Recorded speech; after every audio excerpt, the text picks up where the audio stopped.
Okey, Assalamualaikum.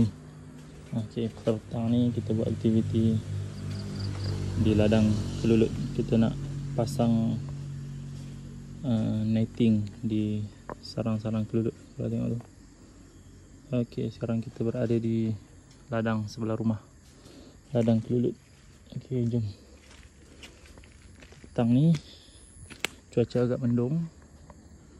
Sekarang saya berada di Sek ladang kelulut yang berada di Sek Kedah. Okey, ni pagar elektrik ni. Kita buka dulu pagar ni.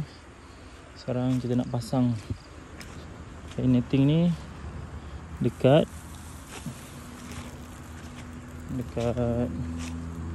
sarang-sarang yang belum dipasang.